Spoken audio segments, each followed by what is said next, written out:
Hello, everybody. Welcome to the latest edition of CNF Talks.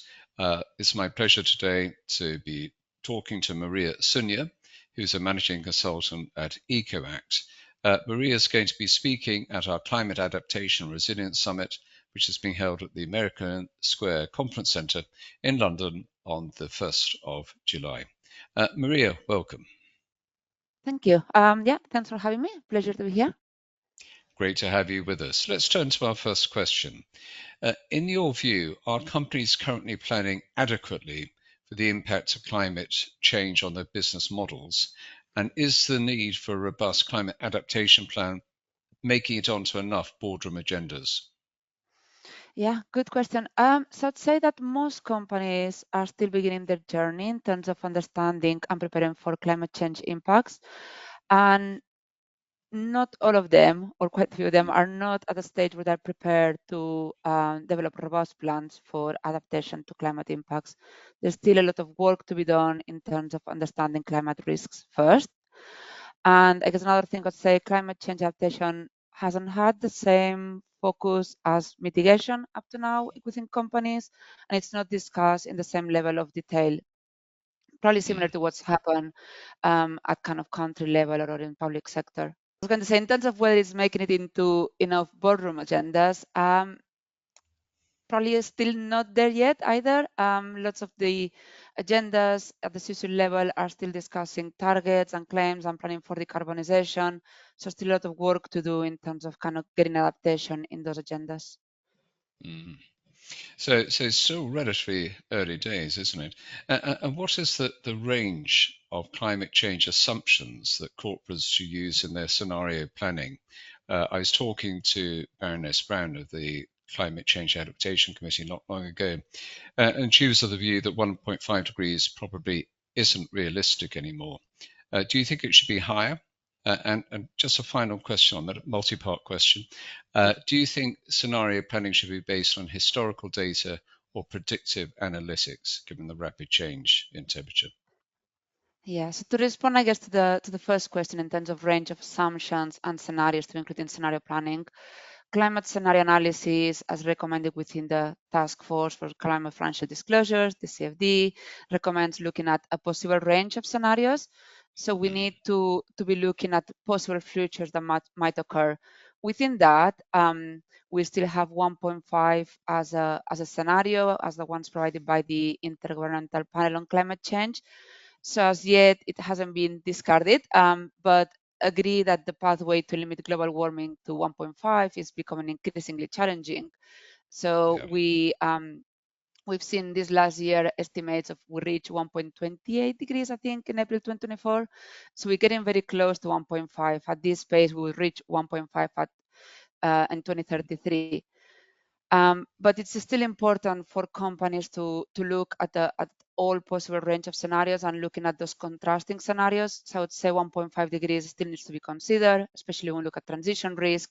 When planning for physical, we might want to kind of focus a bit more on those kind of higher scenarios, 2, 3, and up to, I guess, 4 degrees, which is sadly what we're seeing as possible.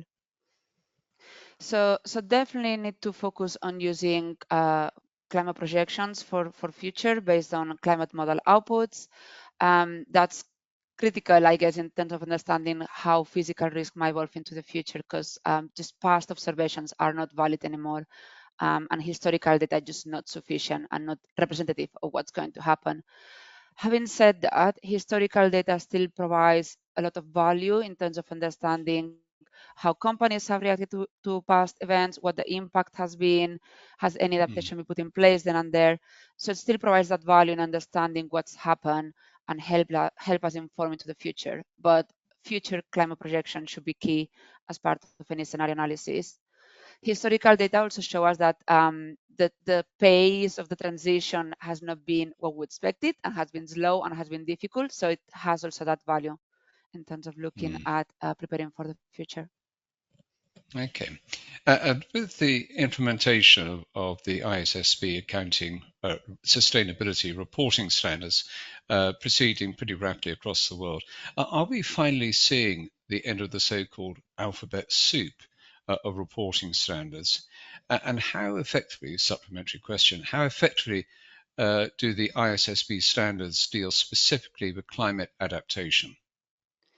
Yeah, so the hope is that yes, that we kind of get into the end of all the different reporting requirements and disclosures, but there's still a lot of work to do to get there. At the moment, the reporting landscape is a bit chaotic and confusing, if I can say, to organizations and companies.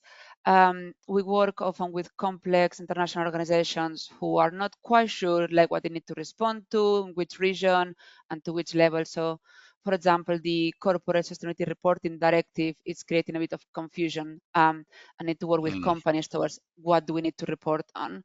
So hopefully the implementation of the ISSB standards will kind of help with kind of getting more clarity and getting us to more transparency and accountability in disclosure. So mm, it's a very positive signal, I'd say. yeah, Um, they do kind of address the need for climate adaptation. So within the S2 standard, which is the one that focuses on climate disclosure, yeah. adaptation is clearly mentioned there within the kind of four key pillars that the disclosure is centered around.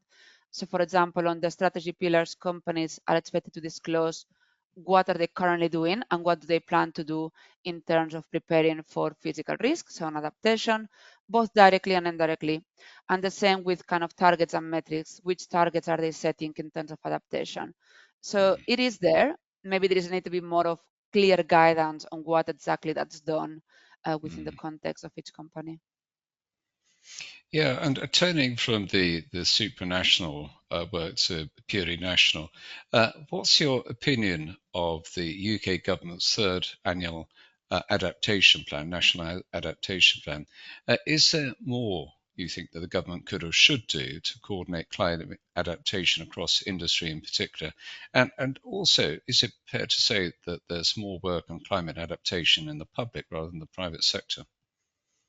So I'd say yes to answer to the last question first. I think it's fair to say that been more efforts and work done in the public sector compared to the private sector. So I would say that's where more of a push is needed now and make sure that Mm, all organizations and companies kind of work together in partnership because it's not something that a company can tackle in silo. It kind of needs to work in partnership with others.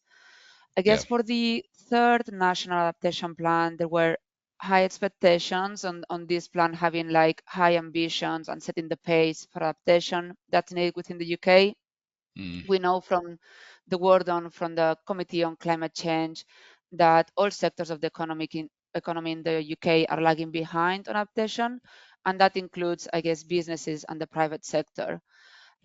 So in terms of what the third national adaptation plan kind of covers is some high-level plans and actions, but it actually does not address everything that's needed to be covered for businesses. So I would say there is a bit of a mm. lag there in kind of providing that clarity on how businesses should be adapting. So still quite So, a work to do.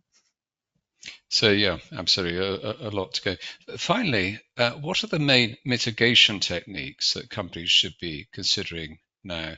I had a conversation with Lloyd's of London a while ago when they were talking about the fact they want to be the insurer of the transition. Mhm. But so I guess insurance is one. But when you look at it, what are the mitigation opportunities that companies should be looking at? So I would say this depends highly on each company and their context, the main risks that they have identified. Mm, We know flooding, heat waves, and water stress probably are key areas to prepare for in the UK. So any kind of measures that kind of reduce the risk could be important. But as mm, I mentioned at the beginning of our conversation, there is still a lot of work to do in really understanding those risks and the uncertainty around there. So there's a first step to be done by companies to really understand physical risk, how they might change through time and in different scenarios, and then start preparing a plan for adaptation. So I'd say mm, one of the components of this plan would then be what are the suitable adaptation measures? Which are these win-win, no regret measures that mean we prepare for climate change, but maybe also kind of reduce our emissions or kind of help efforts in biodiversity. So what are those measures that also that if we implement them now, they help us address the risks? I mean, we currently already experiencing floods and heat waves across the UK. So any measure that helps us prepare now will also be beneficial for the future. So I think preparing this plan with the measures, with the timeline, with the governance around adaptation would be a first step for companies before it's kind of implementation.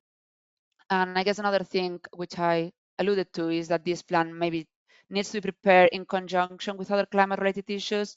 So we know as part of the transition plan task force, there's been an adaptation working group that's prepared kind of the case for adaptation and for that to be integrated within transition plans. And I'd say that's great because we don't want adaptation to be kind of separate to any efforts in the Mm, transition, but it needs to be kind of combined with all that.